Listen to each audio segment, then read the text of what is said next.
Olá, gente! Eu sou Martina Duarte, sou médica formada pela Universidade de Pernambuco e estamos aqui na nossa segunda temporada do Resident Cast, o podcast do Eu Médico Residente, que tem como objetivo trazer médicos residentes para contar um pouquinho das suas histórias tão singulares, né? E sobre esse processo aí de preparação até a sua aprovação na residência médica. A nossa convidada de hoje é Stephanie Regueira. Ela é residente do primeiro ano de oftalmologia na Fundação Altino Ventura. Stephanie, seja muito bem-vinda. Se apresente aí pra gente. Muito obrigada, Martina. Meu nome é Stephanie, como ela já disse. Sou de João Pessoa, Paraíba. Me formei médica pela Universidade Federal de Campina Grande e estou no primeiro ano de residência na FAV, aqui em Recife. Que legal. Stephanie, eu sou 50% paraibana, você sabia? Ah, é? Que coisa boa! Pois é. Meu coração é pernambucano, mas a minha mãe é paraibana também. Paraíba. E aí eu conheço, assim, algumas partes aí da Paraíba, também é um estado bem bacana. Mas me diga, como é que você chegou aqui em Pernambuco? Como foi esse desejo aí pela oftalmo? Você é de uma pessoa, fez faculdade em Campina e veio parar aqui. Conte aí pra gente um pouquinho dessa parte. Então, eu decidi fazer oftalmo mais ou menos na metade do curso, um pouco antes da pandemia. E quando eu decidi fazer oftalmo, eu tinha certeza que eu queria fazer em algum serviço referência. Então, eu comecei a entrar em contato com alguns residentes de serviços pelo Brasil e elenquei minhas 5 provas principais. E uma delas era a CESPE, que dava acesso à Fundação Altino Ventura. E aí, dentre as que eu passei, eu optei por ficar aqui em Recife. Ou seja, ela já passou em mais de uma, tá? Esse é o spoiler, e daqui a pouco ela vai contar mais sobre isso. Stephanie, me diga uma coisa, como foi a sua entrada aí na medicina? Era um caminho óbvio pra você? Já era algo familiar? Você é a primeira médica da sua família? Não, na verdade eu sou filha de anestesista. Legal. Minha mãe fez faculdade na mesma universidade que eu. Ela se formou 40 anos antes de mim. Então, assim, fazer faculdade na UFCG foi a realização de um sonho de família, na verdade. Sim, né? Eu imagino. E aí, ela era meu maior exemplo, orgulho, inspiração, tudo pra mim. Então, fazer medicina foi muito do que eu vi do que eu a vi, do que ela passou pra mim durante toda a minha vida mesmo. E seguir os passos e o exemplo dela é que me levaram pra medicina. Massa. E aí, fazendo medicina, como é que foi? Você disse que sua mãe é anestésio. Isso. Como é que foi estar na faculdade de medicina? A residência já era um caminho óbvio pra você? Já. E a especialidade, como é que foi aí essa escolha? Eu sempre tive certeza que eu queria fazer residência. Isso aí eu nunca coloquei em dúvida. Mas a especialidade foi uma dúvida por muito tempo. Eu gostava muito de anestesia, fui da Liga de Anestésio. Eita. E acompanhei minha mãe por muito tempo. E ela hoje é anestesista de muitos grupos de oftalmologia. Ah, está explicado. Então, acompanhando ela nos plantões, nas cirurgias eletivas, eu me apaixonei pela parte cirúrgica da oftalmologia. Caramba, sua mãe, como é que ficou com isso aí? Ela aceitou. Ela vai ser minha anestesista, né? Então vai ser perfeito. A gente vai poder trabalhar junto. Que massa. E aí eu comecei a conversar com os oftalmos que ela trabalhava junto e passei a acompanhá-los também nas clínicas. Aí quando eu juntei a clínica com a cirurgia, foi o match perfeito. Que você queria. Meu Deus, que massa. E sua mãe deve ter levado para os plantões na intenção de que você seguisse o caminho dela, verdade. Mas enfim, como toda mãe, ela deve estar satisfeita que você esteja feliz. Tá, sim. E Stephanie, me diz uma coisa. Estar decidida por oftalmo é uma especialidade difícil. Para acabar de completar, você ainda escolheu um serviço dos mais concorridos que a gente tem no Brasil, que é a Fundação Altino Ventura. Como é que você se preparou para esse desafio? Então, minha preparação começou mais forte mesmo no início do internato. Quando eu decidi, eu não queria... Eu acho que tem vários caminhos para serem seguidos e não tem um caminho certo ou errado. Sim. Mas na minha cabeça eu gostaria de entrar logo na residência. Eu queria completar o quanto antes esse momento de formação inicial para já seguir na área que era meu objetivo. Então, já no primeiro ano do internato, eu comecei a fazer cursinho para residência. Fiz no primeiro e no segundo ano. No primeiro ano, eu conciliava o internato com o cursinho, dando mais ênfase e atenção para o internato. E a partir do segundo ano, como estava mais perto das provas, eu comecei, com certeza, continuava indo, fazendo todas as atividades do internato, mas todo o tempo livre que eu tinha era destinado à programação do cursinho mesmo. Começou a equilibrar mais ou menos. No primeiro ano tinha um foco maior no internato, no segundo você tentou ali de 50-50. 50% cada, mas dando mais foco na prova mesmo. Porque como era meu objetivo passar naquele ano, então eu coloquei todas as minhas energias naquilo. E você tinha objetivo específico para um lugar? Você disse que tinha 5 lugares Isso. que você queria fazer. Onde eram esses lugares aí? Então, as minhas 5 provas principais para oftalmologia foram a FAV, no caso, que seria pela CESPE, a UFMG, que no caso ela era pelo ENARE, ela é pelo ENARE, o Banco de Olhos de Sorocaba, que é uma prova própria deles, a Unifesp, que é a Escola Paulista de Medicina, que hoje é um dos maiores serviços de oftalmo do país, e eu também tinha o objetivo de fazer no IANSP, porque foi onde minha mãe fez residência de anestesia, então eu tinha toda aquela carga associada também. Então foram os 5 serviços que eu coloquei como objetivo desde o meu primeiro ano de preparação. Já no 5º ano você já sabia. E nem Isso. sabia se as provas iam coincidir, etc. Acaba que não coincidiu, tu conseguiu fazer Por sorte, tudo. eu consegui fazer essas 5 e ainda terminei fazendo mais 2 provas. Fiz a do ABC de São Paulo por questão de data, que era conveniente para mim. E era uma prova irmã, semelhante à outra que eu já ia fazer. E também acabei fazendo a prova do Hospital de Olhos de Goiânia. Massa. Então você fez 7 provas. Foram 7 provas. Certo. Me diga uma coisa. A gente costuma muito trazer convidados que passaram aqui na CSPE e acabam que focaram muito na CSPE.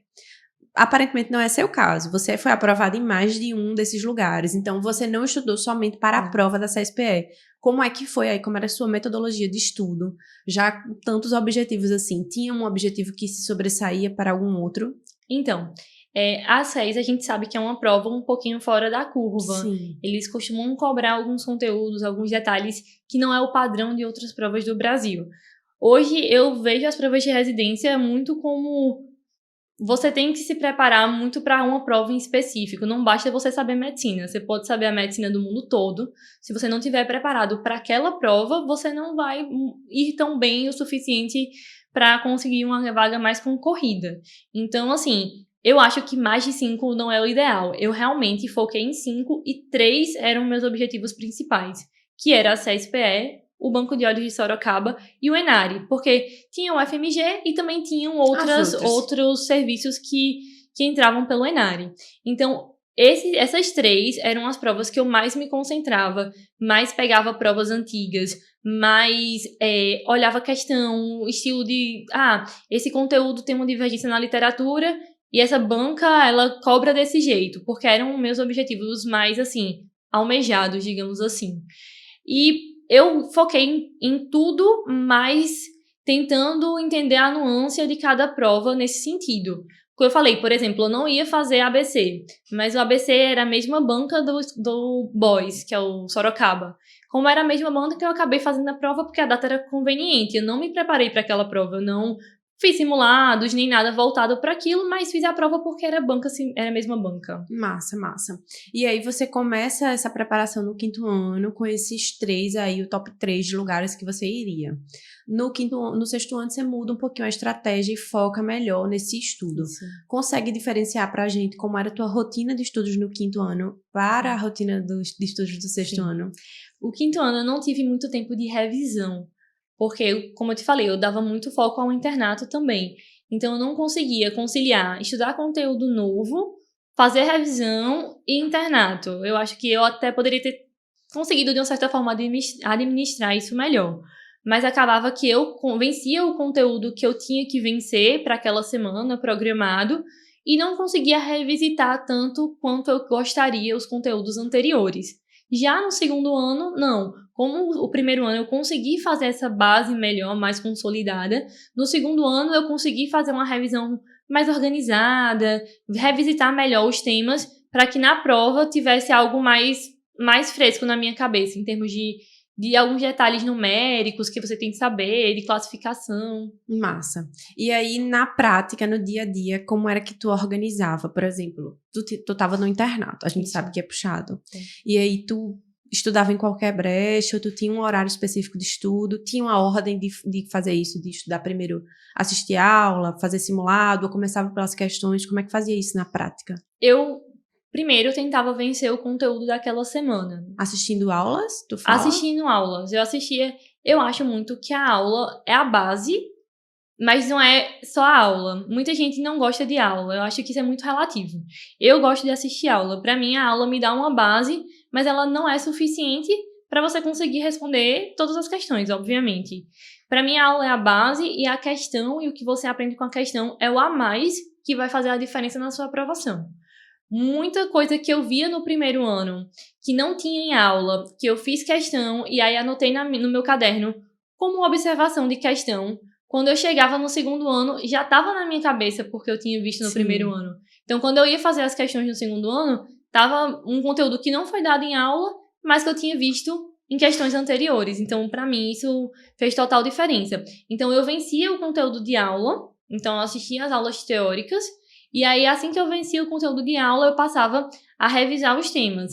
Eu não seguia um cronograma, eu tentei ainda fazer um cronograma, algumas pessoas dividem, semana 1 você reestuda a semana 4, eu não consegui organizar muito bem isso. Eu ia mais pelo, aquele conteúdo, eu tô vendo que tá caindo nos meus simulados, tá caindo muito na prova, eu não tô lembrando muito um detalhe. Aí eu revisitava o conteúdo.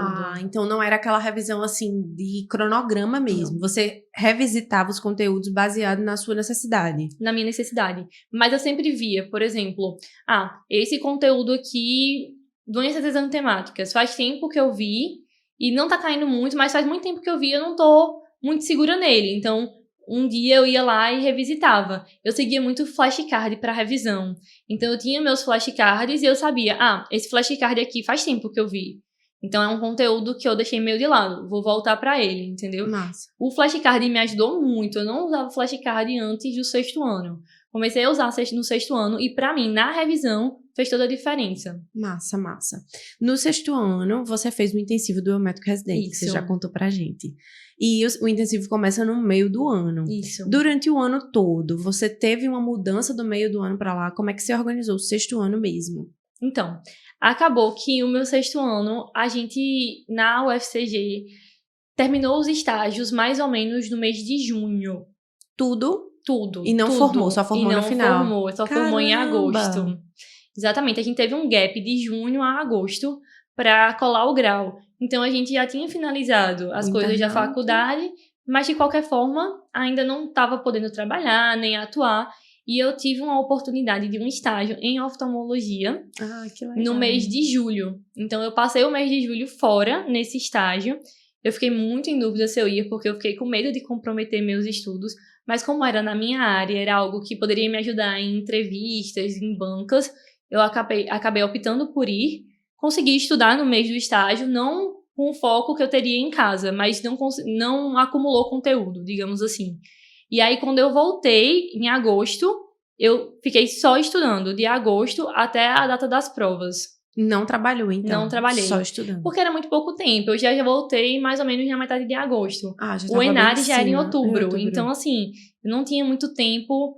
Eu falei, é melhor eu focar 100% agora do que tentar dividir esse tempo e depois talvez não conseguir o resultado que eu espero. Perfeito. Então, você estava no intensivo do Eu Médico a partir de junho. Isso. Deve ter começado em junho, mais ou menos. Isso. E aí, assistia todas as aulas também? Assistia. Meu Deus, não, você mas é do assim, time de aula mesmo. Eu sou do time de aula. Eu não assistia todas as aulas extras. Eu assistia, pelo menos, as aulas principais do cronograma. Não segui o cronograma. Eu não consegui seguir o cronograma do intensivão, porque já era mais um momento que eu comecei a fazer as revisões de uma forma mais intensa. Então, e o intensivão realmente é uma grande revisão, né? Ele é um mais direcionado realmente para o que a banca cobra. Então, eu usei ele muito como material de revisão. Eu colocava a aula um pouco mais rápida, porque eu já tinha estudado o conteúdo durante o ano, e aquele intensivão me serviu como revisão. Nossa. Até porque o intensivão, para mim, ele trouxe detalhes chaves para a prova. Coisa que eu não tinha visto em cursinho nenhum, em aula nenhuma, em material nenhum. O intensivão me trouxe que foi diferencial. Um exemplo, câncer gástrico. CESPE cobra muito esse tema. E não é um tema abordado basicamente por nenhuma outra banca, assim, que eu ia fazer prova. Então, quando eu assisti a aula de câncer gástrico do médico do intensivão, para mim foi um divisor de águas, porque aqueles detalhes que eles davam, genética, não tinha visto ainda. Massa, massa. E fez total diferença para o Na direcionamento prova. da prova que você Da queria CSPE, que era aqui. exatamente. Massa. Ô, Stephanie, e assim, tendo 3 provas principais, mais 5 que você queria fazer, como é que tu organizava os teus simulados na íntegra? Tipo, fazia rodízio, hoje é uma da SES, o próximo é... Ou Isso. priorizava algum? Como é que tu organizava? No início do ano, eu já tinha feito todos os simulados, todas as provas antigas dos últimos 5 anos no ano anterior. Meu Deus do céu. Então eu tava... Tá explicando, tá cada vez ficando mais claro porque você foi o primeiro lugar. Eu já tinha feito no ano anterior, então nesse ano do 6º ano eu tava basicamente repetindo as provas anteriores que eu já tinha feito. No ano anterior eu já tinha feito as provas anteriores dos 5 anos dessas 3 bancas principais, eu não tinha feito das 5. Então eu comecei a pegar provas antigas dessas outras bancas que eu ainda não tinha feito e também comecei a pegar a prova antiga de bancas similares à minha. Então, aquelas provas irmãs que a gente sabe que geralmente abordam temas semelhantes, estilos de questões semelhantes. Aí eu nunca gostei muito de fazer simulados que não fossem provas antigas.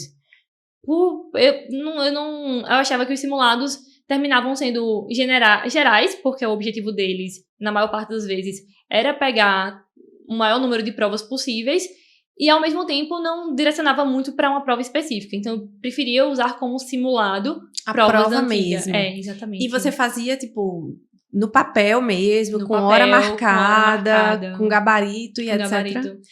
Tudo certinho. Meu Deus, simulando 100% a Simulando realidade. 100% a realidade. E o tempo era um fator que atrapalhava em alguma das provas que tu queria? Não, foi uma coisa que me atrapalhou no Enem, porque eu não sou muito rápida. Eu geralmente gosto de fazer a coisa com mais cuidado e atenção.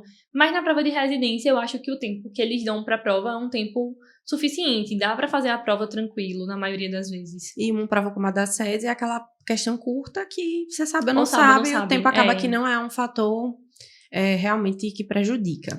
E aí você teve a sorte, né, de nenhuma das suas provas coincidirem a data, porque algumas coincidem, né? Foi sorte. Você conseguiu fazer todas as suas provas. Foi sorte, mas assim, consegui no sentido de que teve prova que eu fiz uma prova numa quarta-feira. Tava em Goiânia, peguei o avião para São Paulo para fazer uma prova, para voltar para João Pessoa, porque eu vinha para Recife. Então, assim, meu Deus, ficou meio corrido, mas eu consegui conciliar. E qual foi a primeira prova? Foi o Enare? Não, foi o Banco de Dados de Sorocaba. Foi em que mês, mais ou menos? Foi em outubro, foi antes do Enare. Antes do Enare. E como é que você se organizou aí para essa reta final, para estudar? Então, isso para mim... Com essa ansiedade, de tantas datas de provas. Eu tentei organizar no cronograma da melhor forma possível. E aí, essa era a primeira prova. E foi uma das provas que era uma das 3 principais. Então, eu já estava me preparando para ela desde o ano anterior. Eu tinha, desde o 5º ano, focado nessa prova em específico. E aí, eu finalizei o conteúdo todo, faltando uma semana para a prova. Então, eu não tive muito tempo de revisão para essa primeira prova. Eu me senti muito mais segura no Enare, que foi uma semana e meia depois dela, do que nela. Porque eu tive pelo menos uma semana a mais para conseguir dar uma revisitada em um ou outro tema que eu tinha um pouco mais de insegurança. Então, acabou que o Boys, eu me preparei muito e eu não consegui o resultado que eu esperava. Foi uma prova que eu não passei, que eu não fui bem na prova. E, nossa, eu lembro que eu fiquei muito preocupada, porque eu fiquei, nossa, se eu não fui bem nessa prova... Eita, que você se preparou muito. Que eu me preparei muito, como é que vão ser as outras provas que vêm por aí? Então, foi um momento que eu fiquei bem preocupada com o que seria, como é que seriam as próximas provas. Mas, assim, o apoio da família do lado faz total diferença, então eles sempre estiveram do meu lado. Minha mãe, meu namorado, 100%, meu pai, 100%... Calma, vai dar certo, é assim mesmo. Às vezes você não tá bem no dia, às vezes você bota muita pressão naquela prova, porque era uma prova que você, não, eu me preparei pra isso, eu fiz todas as questões possíveis pra essa prova. E às vezes não é o dia que você vai bem. Por isso que eu acho importante você ter muitas opções. Não demais, pra você não se perder, mas eu acho que um número 5, na minha cabeça, baseado em algumas mentorias que eu assisti, foi um número que fez sentido pra mim. Massa. E aí, tua primeira prova precisou ter muita força e muita terapia e muito autoconhecimento para conseguir passar para essa segunda prova. A primeira a gente não teve um resultado legal. E aí vem o Enare. Como é que foi o Enare? O Enare, ele foi uma semana... Dia 29 de outubro, se não me engano. Foi, depois da prova do Boys. Foi um cenário totalmente diferente, porque eu tava em casa. Você fez lá em João Pessoa, né? Junto com minha família. Eles foram me deixar. eu tava mais tranquila, mais calma. Então, eu acho que toda a carga de medo, de ansiedade para aquela primeira prova tinha ficado na primeira prova realmente. E aí eu já consegui fazer uma prova mais tranquila, já saí mais segura da prova. Quando eu terminei a prova do Enário, eu senti que tinha dado certo. Não sabia se eu conseguiria pro lugar que era meu objetivo, mas baseado no que eu tinha feito de pontuação, eu já vi que, não, para algum lugar vai dar, porque o Enário também tem mais vagas. As outras opções. E aí, o lugar que você queria é o FMG? Era o FMG. Conseguiu. Consegui. Deu certo. Foi essa seu primeiro êxito, no caso. Foi a FMG. E depois do Enário veio qual das outras 3? Eu não sei te dizer exatamente qual foi a ordem, porque, enfim, foram muito próximas umas das outras. Mas eu acho que, não sei, essa que a semana entre o Boys e o Enari, que eu consegui completar o conteúdo e revisar mais o conteúdo, também fez muita diferença pra mim. Todas as provas que eu fiz depois daquela, eu me saí melhor. Caramba. E aí, como foram os teus resultados com base no que tu queria, nos teus outros objetivos? Eu fiz a CESPE, que consegui o que eu queria, que era a Fundação Antônio Ventura, consegui um resultado muito bom. No primeiro lugar, pode falar. Foi, eu fiquei bem primeiro lugar. Fiquei bem feliz com esse resultado na SES, que eram também uma das provas que eu vinha me preparando com muita antecedência. Saiu o ABC, e o ABC pra mim foi a pior prova que eu fiz. Meu Deus. Que não era uma prova que eu tinha me preparado muito, eu fiz porque era semelhante à do da Boys, data, né? Que eu tava me preparando. E assim, eu saí da prova junto com um amigo, ele queria psiquiatria, eu queria oftalmo, a gente estudou junto desde o colégio, e a gente um olhou pro outro e tipo, deu errado, essa aqui não vai ser não. E acabou que ele passou em psiquiatria lá e eu consegui passar em oftalmo também. Meu Deus! Foi. E a prova era parecida com a prova do Boys, no caso? A prova, teoricamente, deveria ser porque a banca mas era, não foi. Mas esse ano em específico, eu acho que quem fez a prova da ABC conseguiu ter uma ideia, que eles foram totalmente fora da curva. Foi uma prova muito difícil comparado com os anos anteriores. Ela fugiu mesmo do padrão normal. E aí, não era um objetivo seu a prova do ABC? Você fez por conveniência da data? Era um serviço muito bom. Eu tinha alguns amigos que já tinham passado na residência lá, fizeram faculdade lá. Então, era um serviço que, se eu passasse, era uma excelente opção para mim. Então, assim, não era meu objetivo principal, porque não era o serviço que eu mais me identifiquei conversando com os residentes, mas estava entre as opções possíveis. Massa. E o outro? O IANSP, né? Que teve a confusão histórica do IANSP. A prova do IANSP foi a última que eu fiz, então eu fiz totalmente sem carga, tipo, já tava com resultado positivo. O que tinha que ser, já tinha sido. Eu fiz mais pra cumprir tabela mesmo, já tava inscrita, já tava com passagem comprada e fiz a prova. Eu fiquei em 10º lugar na oftalmo. Acabou que... Tinham quantas vagas lá? Eu acho que o IANSP são 7, se eu não me engano, eu não tenho certeza. Acabou que um problema que teve de chama, não chama, Sim. Entra, não entra, eles tiveram que chamar o pessoal depois do período que permitiam trocas de serviços. Sim. Então acabou que eu não fui chamada, chamaram pessoas que estavam em 14º, 15º, que ainda não tinham ocupado vagas em outros serviços. Ah, entendi. Então, nesse você certamente também seria aprovada, não foi por uma questão técnica. E aí, estando aprovada em mais de um serviço, ainda ficasse balançada para onde é que ia? Fiquei. Eu acho que a maior dúvida foi a UFMG, porque o São Geraldo é um dos maiores serviços de oftalmologia do Brasil. Meu pai é de Belo Horizonte. Eita, ele mora em João Pessoa, mas é de Belo Horizonte. Então, minha família de lá ficou, vem pra BH. Um amigo meu passou na UFMG também pra oftalmo. Então já teria alguém conhecido na mesma turma. A dúvida foi grande. Eu imagino. E aí eu tive que conversar realmente com alguns oftalmologistas que eu já acompanhava, que eu respeito o trabalho. E fui pedir a opinião mesmo, colocar na balança. Recife é mais próximo. A FAV é um serviço muito bom, que combina tanto a parte cirúrgica, como a parte clínica, como a parte de pesquisa. Então, para mim, o serviço tinha que ter obrigatoriamente essas 3 coisas. Tinha que me dar a possibilidade de produção científica, porque desde a faculdade eu gosto muito dessa área científica. Tinha que me dar a possibilidade de pegar uma mão cirúrgica muito boa, porque eu me apaixonei pelo oftalmo, pela cirurgia. Justamente por causa disso. E tinha que ter um conteúdo teórico e clínico também muito importante. Então, eram serviços fortes que estavam, assim, muito próximos um do outro, e foi realmente conversando com colegas conhecidos e outros médicos mais experientes para conseguir fazer essa escolha, mas não foi fácil. Eu imagino. Escolher-se a FAV. A FAV é realmente assim, a gente já teve outro entrevistado aqui da Fundação Antônio Ventura e surpreende quando as pessoas falam, né, sobre como é a residência da FAV, porque realmente é uma coisa muito atípica com relação às outras residências, né? E aí eu queria que você trouxesse um pouquinho da sua visão enquanto R1, de como é aí essa carga teórica da FAV, porque realmente é algo bem diferente que eu praticamente não imaginava, e depois que eu fiquei sabendo, realmente eu fico imaginando como é que vocês dão conta, né? Que é um serviço muito puxado. Oftalmo, as pessoas têm a ideia de que é uma residência mais tranquila comparada com cirurgia, Sim. com outras residências que teoricamente puxam um pouco mais do residente. Mas realmente o conteúdo e o volume da FAV é maior do que outros serviços que eu tenho alguns amigos que fazem oftalmo. Mas assim, é aquilo, eu procurei isso, era o que eu queria realmente um serviço que tivesse essas 3 coisas. Então assim, Tá onde você sempre quis. Eu tô onde eu sempre quis, não é nada fora do que eu esperava, do que eu imaginava. Eu acho que esses 3 anos de residência realmente é para dar o gás 100%, para conseguir a melhor formação possível, porque depois disso a gente vai estar atuando como especialista. Então, espera-se da gente muito, e para a gente poder corresponder a isso, a gente tem que ter uma boa formação. Certo, verdade, perfeito. E como é a divisão aí da FAV? Como é a organização dos rodízios de vocês? Passa por alguma coisa antes ou é 100% oftalmo já desde o R1? Não, então, é 100% oftalmo desde o R1, só que a oftalmologia, diferente de outras áreas da medicina, é algo que a gente não vê muito na graduação, Nada, né, praticamente. na medicina. Pra ser sincera, não é nem uma grade obrigatória do curso de medicina, infelizmente, deveria ser, por sinal. Mas hoje em dia, no Brasil, não é uma grade obrigatória, então tem faculdades que não têm oftalmologia. Sim. Então, eles sabem disso, todo serviço tem noção disso. Então, sempre que você vai entrar numa residência de oftalmo, tem uma coisa que a gente chama de curso básico de oftalmologia.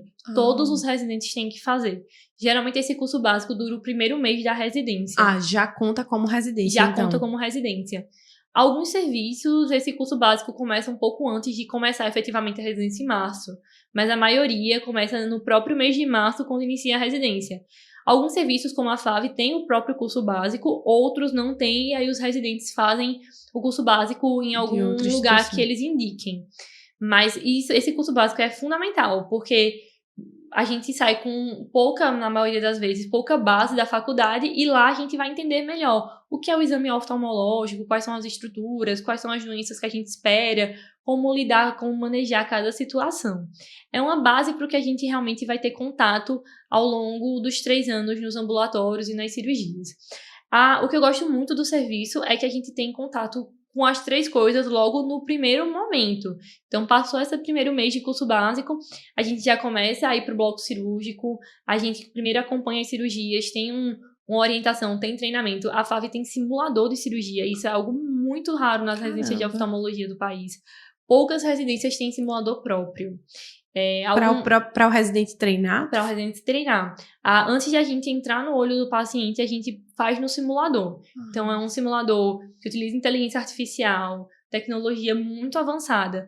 Se eu não me engano, a maior parte, nem nos serviços de São Paulo, esse simulador tem no próprio serviço. Existe um centro de treinamento, que um laboratório tem em São Paulo, e aí ele disponibiliza. Qualquer residente pode marcar horário e treinar lá, mas não é no serviço. E lá na FAV a gente tem no serviço simulador.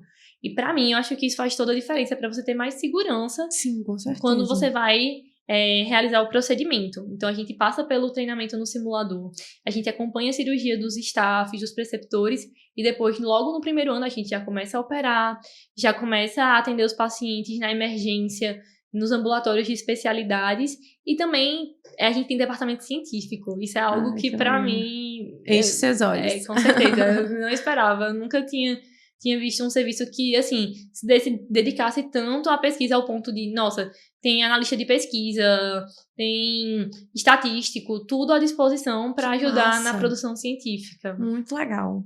Muito legal, não sabia. Stephanie, voltando um pouquinho, porque a gente acabou entrando nesse assunto da residência, você é muito empolgada. É muito bom ver alguém empolgado assim com o que faz. Mas voltando um pouquinho para essa parte da preparação, como é que você lidava com as distrações, assim? Porque você parece ser extremamente focada, teve resultados, assim, incríveis. aprovada em primeiro lugar, já estudou desde o 5º ano, mesmo tão nova, muito decidida sobre o que queria. Nada te distraía?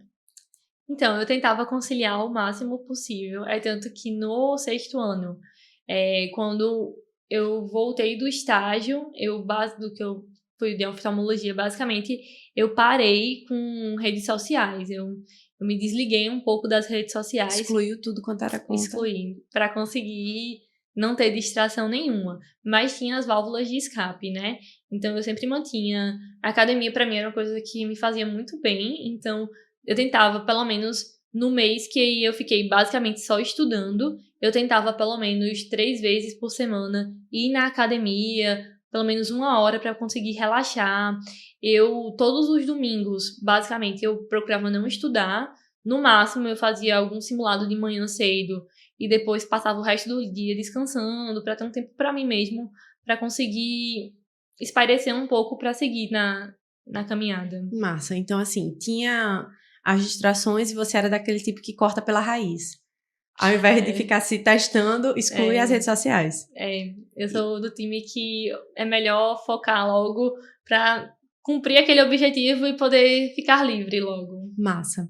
Stephanie, e essa parte que você fala de lazer e etc., você conseguisse incluir isso na sua rotina mesmo no internato? Você morava em outra cidade? Morava em outra cidade e se eu não tivesse plantão no final de semana, eu procurava todo final de semana que possível ir para João Pessoa, que é a cidade da minha família. Pertinho, né? É pertinho, no instante chega.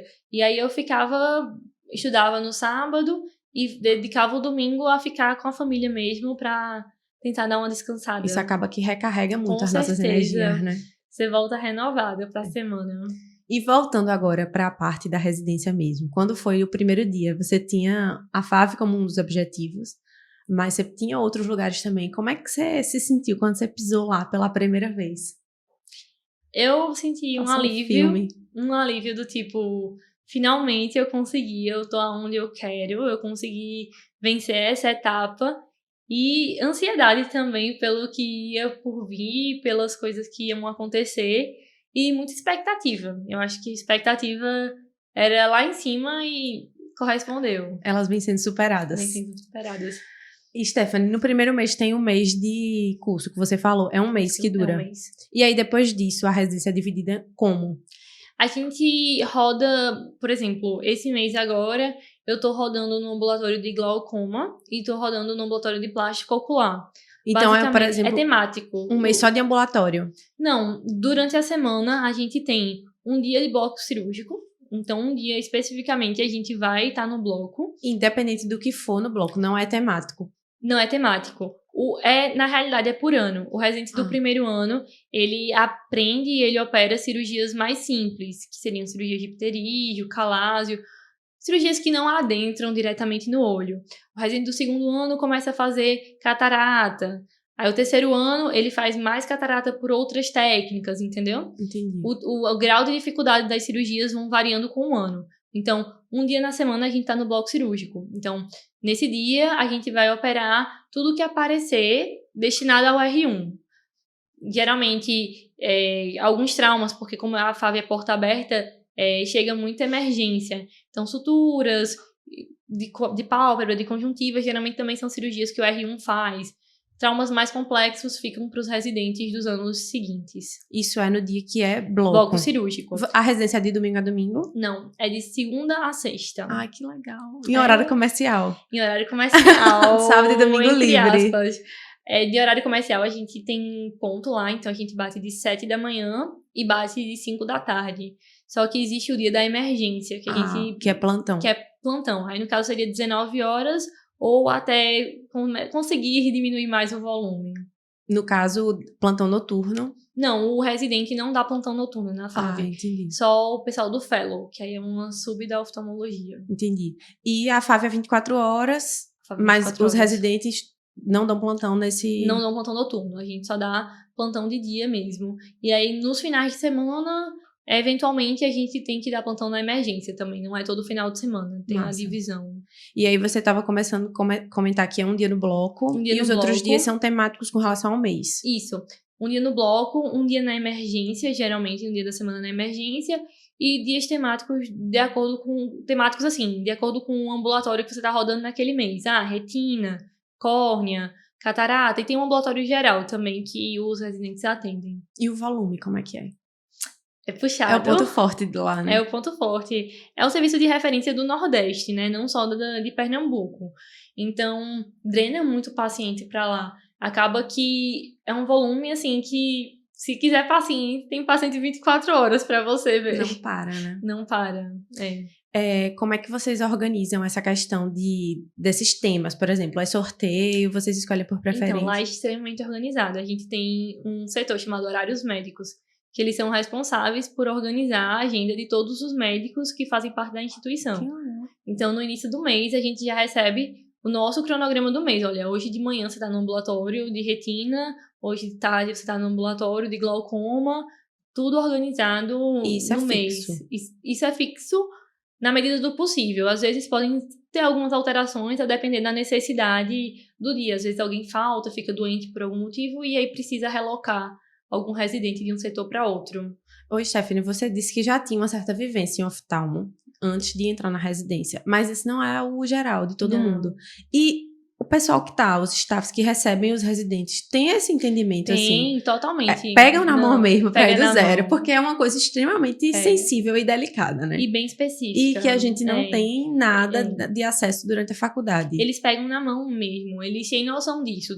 Tanto o R+, como o pessoal que tá porque tem os fellows também da oftalmologia, que são os oftalmologistas que estão se especializando em uma sub-área, seja córnea, retina, catarata, e aí todo mundo tem essa noção, então todo mundo passou por isso um dia, então assim, eles têm muita noção disso, eles passaram por isso, e eles estão sempre dispostos a ajudar, a ensinar, a pegar na mão e mostrar como é que faz aquilo.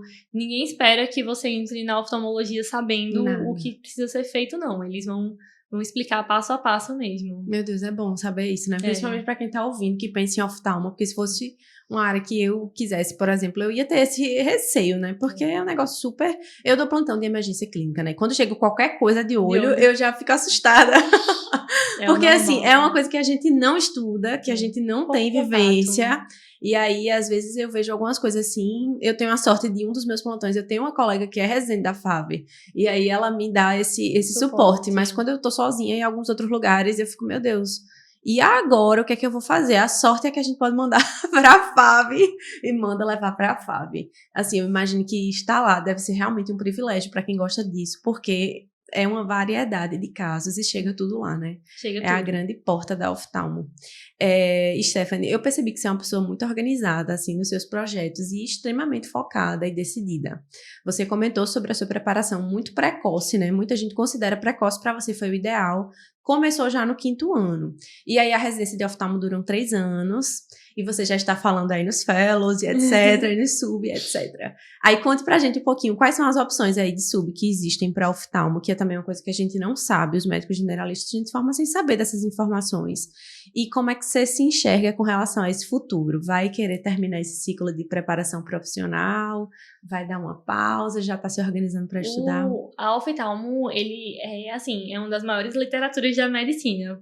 Inacreditavelmente, porque a gente acha que é uma coisa muito simples, né? Um simples olho. Pior que acha. Mas assim, são muitos detalhes e tem muitas áreas na oftalmologia.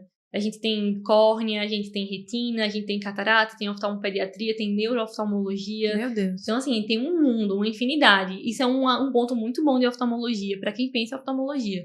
Porque você tem a opção cirúrgica, você tem a opção clínica, você tem a opção de trabalhar com doenças que pegam a parte sistêmica como um todo, que é a parte de uveites, que envolve outras patologias também, ou algo mais específico. Então, assim, tem uma variedade muito grande. Antes de começar, durante o curso de medicina, eu acompanhei por muito tempo o pessoal da retina. Tinha um retinólogo em João Pessoa que eu acompanhava. E, assim, antes de começar a faculdade? Não, antes de começar a residência. Durante a faculdade. E aí eu acompanhava ele, e a retina sempre foi uma área que me brilhou os olhos, digamos assim. Mas agora na residência, conhecendo um pouco mais de outras áreas, eu tô bem aberta às opções e às possibilidades. E aí não sabe ainda muito bem o que vai fazer. Ainda não sei, estamos no início. Essas essas opções são todas de fellow ou são residências? São todas fellow. Você termina a residência com os 3 anos, e aí, a depender da sub-área que você escolha, pode ser 2 ou mais anos. Apenas. E aí junta 6 com 3 com mais 2 ou 3 anos. E Stephanie, e esses fellows lá da FAV são prioridade dos residentes de lá? Alguém que faz residência de oftalmo fora? Eu não sei exatamente como é o processo de escolha, mas eu sei que lá tem fellows, tanto que foram residentes da FAV, como pessoas que fizeram residência em outros serviços. Então, existe a possibilidade de ser de fora. Sim. E vocês fazem provas? Como é que funciona essa parte avaliativa de lá? Porque você prova. disse que a teoria lá é muito forte, que era uma coisa que você queria, inclusive. E aí, isso lhe agrada? Prova. Como é que funciona? Tem prova todo mês. A gente tem, todo mês, um tema específico. Então, esse mês, por exemplo, nossa prova é neurooftalmo.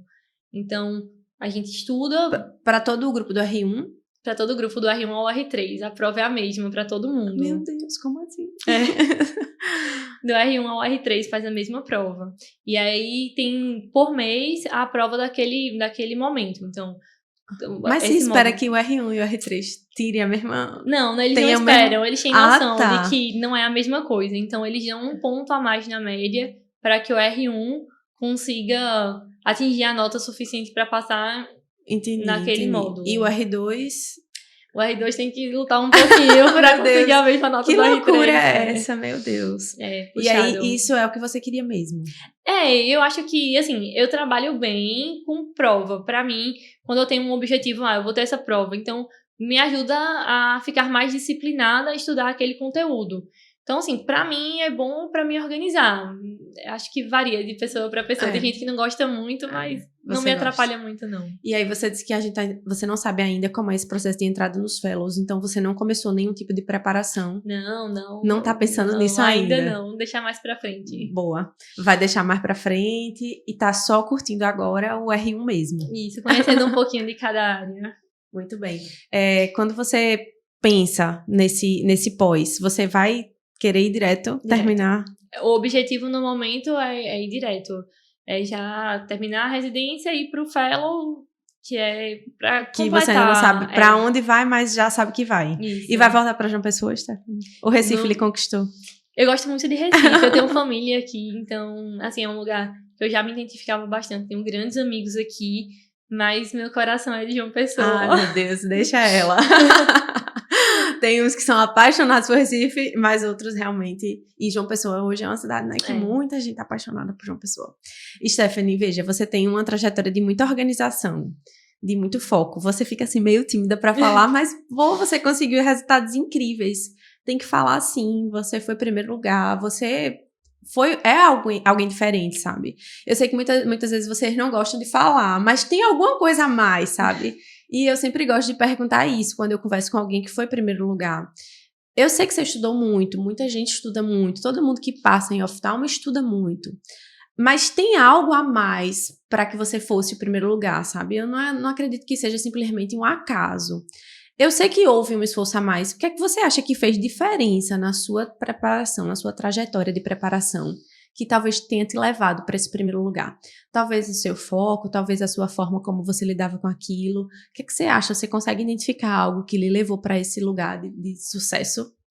Eu acho que, não sei se é uma coisa em específico, eu acho que é um combinado.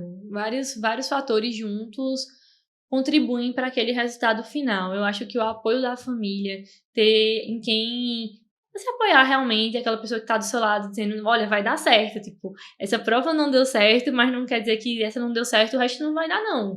Calma que vai chegar a hora certa. Eu acho que o apoio familiar, não necessariamente família, algumas pessoas têm alguns amigos, namorado, uma rede de apoio próxima que lhe ajude, que esteja do seu lado. Eu acho que isso faz total diferença. Para mim foi fundamental. Eu acho que disciplina é uma coisa muito importante. E eu acho que você tem que entender qual o seu jeito certo de estudar, porque não existe um jeito universal que vai se adequar a todo mundo. Eu conversei com muitos amigos que tinham ido muito bem em outras provas, perguntando, como é que tu fizesse? Como é que tu estudou isso? Como é que tu estudou aquilo?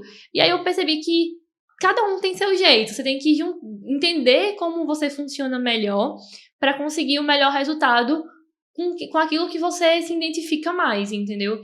E foco. Eu acho que foco, na minha cabeça, eu sempre tive que às vezes até termina sendo demais. Tipo, eu só consigo relaxar quando eu termino minha obrigação. Então, eu coloquei aquilo como objetivo e corri. Eu acho que outra coisa importante também é ter alguém que te inspire. Algo, um objetivo. Um objetivo ou algo, alguém que te inspire. Então, nossa, aquele ali é meu sonho. Se você colocou aquilo como seu sonho e é o que você realmente quer, você luta diferente, você vai diferente pra guerra, eu acho. Perfeito. E esse ponto que você traz de ter essa rede de apoio para dizer assim, vai dar, essa não foi boa, mas a outra vai. Acho que foi um diferencial na sua história em específico, porque você, inclusive, não foi aprovada em uma prova e foi primeiro lugar em outra prova. Então, assim, fica muito evidente que não é só sobre o que foi feito, mas é sobre também quem a gente tem ao redor.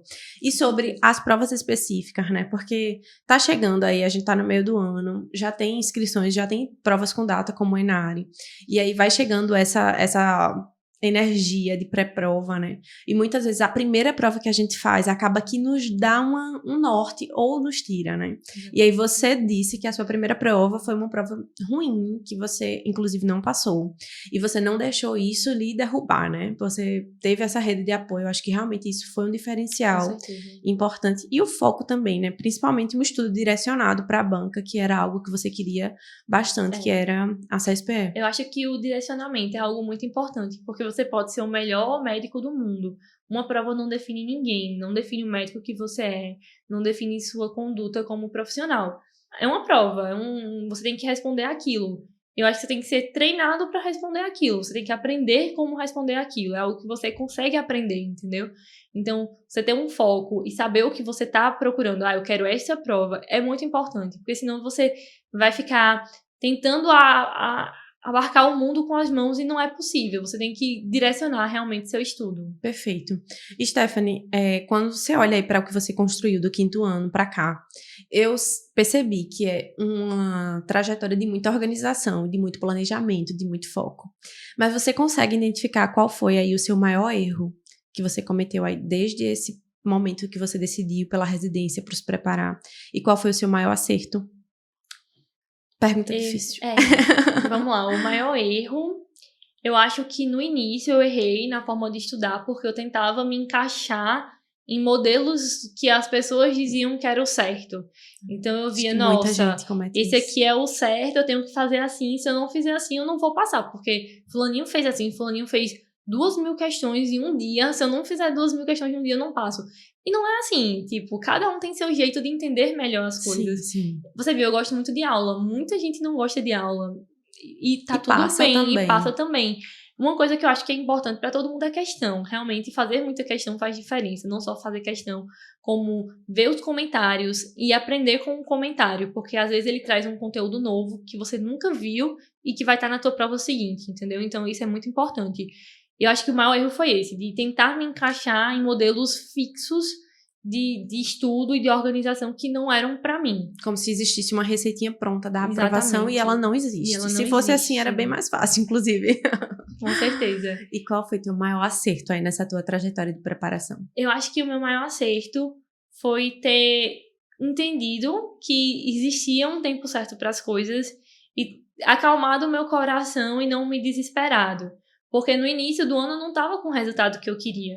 Eu não estava fazendo a pontuação que eu queria nos simulados. Alguns amigos já vieram conversar comigo com essa mesma angústia e esse mesmo medo. Tipo, nossa, eu tô quase no meio do ano e eu não tô com pontuação para passar ainda nessa prova. Calma, tudo tem seu tempo. Vai amadurecendo aos poucos. Você vai ganhando mais maturidade com a prova e ganhando mais maturidade com os conteúdos. Uma coisa que me ajudou muito, que eu acho que foi um acerto nesse ano em específico, é uma coisa que funcionou pra mim, não sei se funciona pra outra pessoa. Eu tinha um caderninho pequenininho, que eu anotava algumas coisas que pra mim eram mais difíceis de serem guardadas e que eu via que minha prova cobrava muito. Então, a classificação de Risson, classificações específicas, numerações específicas, critérios de Light, que eu não gravava o número. Eu anotei esses pontos principais que caíam muito em um caderninho. E na véspera da prova, eu folheava esse caderninho. E eu acho que, pra mim, pode ter sido coisa da minha cabeça, mas eu senti que muita coisa estava ligada na minha cabeça na hora da prova, porque eu tinha acabado de ver, tipo, antes na manhã, na noite anterior não, mas no dia anterior, que eu tava mais tranquila, eu vi aquele conteúdo, tava fresco na cabeça. É um detalhezinho, não sei se realmente fez a diferença, mas na minha cabeça fez. Então, tu anotava as tabelas, classificações, essas coisinhas todas em um caderno específico. Em um caderninho pequenininho. Diferente do caderno de erros. Diferente do caderno de erros. Era um caderno que eu levava comigo pra todo canto. E era, tipo, alguns detalhes mesmo. Gente, valor do hemograma, que eu não lembrava de cor. Algum detalhezinho. Coisa besta, mas que era coisa que caía na prova, que a questão, se eu soubesse ou não soubesse, fazia diferença pra eu interpretar a questão. E que na hora fez diferença. Perfeito. Stephanie, tem muita coisa que você já deixou aí de ensinamento. Essa dica do caderninho eu adorei, eu já vou fazer. Muita coisa da sua história que já inspira, muitas dicas muito importantes. Mas eu queria que a gente chegasse aí esse final agora e que você abrisse seu coração e deixasse um conselho para as pessoas que estão nos ouvindo, né? Tem muita gente que está ouvindo a gente que ainda está na faculdade, é um público bem diferente. Tem gente que já está no internato, tem gente que está aí nesse período de formado, que optou por não começar a residência ou então que não passou e está tentando estudar. A gente está no meio do ano, que é um período bem crítico, tem muita gente que acha que também não dá mais tempo, como você falou, que tá no meio do ano, ainda não tem um resultado, então acho que esse ano não vai dar. E tem gente que tá aí em alguma residência, mas que o sonho é fazer oftalmo. E aí fica aquela coisa, vou ou não vou. Queria que você deixasse um conselho mesmo do seu coração para as pessoas que estão nos ouvindo. Eu acho que nunca é tarde para ir atrás dos seus sonhos. Eu tenho um grande amigo na residência que desistiu de cirurgia geral para fazer oftalmo. Então ele chegou a começar outra residência e teve coragem de largar aquilo para fazer o que queria. Então, nunca é tarde para ir atrás dos seus sonhos. Não tem tempo certo para as coisas. Eu acho que você não deve olhar aquela pessoa e dizer eu quero ser igual a ela porque ela fez isso nesse tempo, eu tenho que fazer também. Não. Cada um tem seu tempo, cada um tem seu momento. As coisas acontecem quando elas têm que acontecer. Então, eu acho que você tem que ser proativo, tem que correr atrás dos seus sonhos, tem que se organizar na sua rotina e no seu dia a dia. Tentar vencer o conteúdo na medida do possível, mas não se desesperar quando não conseguir assistir todas as aulas daquele dia ou não conseguir fazer a meta de questão da semana. Eu acho que tem semana que você tá melhor, tem semana que você tá pior. Você tem que sentir seu dia, sentir sua semana e se adequando àquele momento. Às vezes o rodízio do internato é mais corrido, não dá para estudar como no seguinte daria. Então, assim, você tem que se adequar ao longo do seu ano, manter o foco, que não é fácil, é difícil. A gente tem outros objetivos também, a vida não é só residência, a vida não é só prova.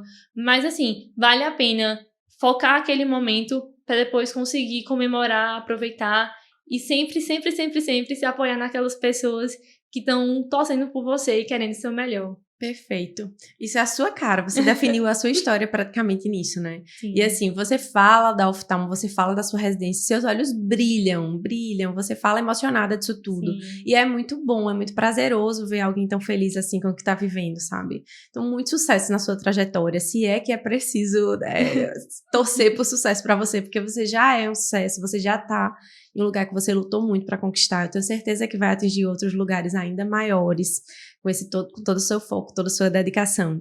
Parabéns pelas suas conquistas, você merece sim ser homenageada e levantar essa bola mesmo, porque você conseguiu coisas que precisam sim ser lembradas. Muito obrigada pela sua disponibilidade, já faz um tempão que eu vinha te aperreando, e eu assim, meu Deus, essa Fábio não vai me dar uma brechinha pra eu levar a Stephanie, mas aí que bom que a gente conseguiu, apesar da sua correria, sei do seu esforço para você estar aqui, eu queria agradecer muito pela sua disponibilidade. Eu sabia que você traria algo que seria um diferencial para as pessoas que estão nos ouvindo. Eu sabia que faria a diferença.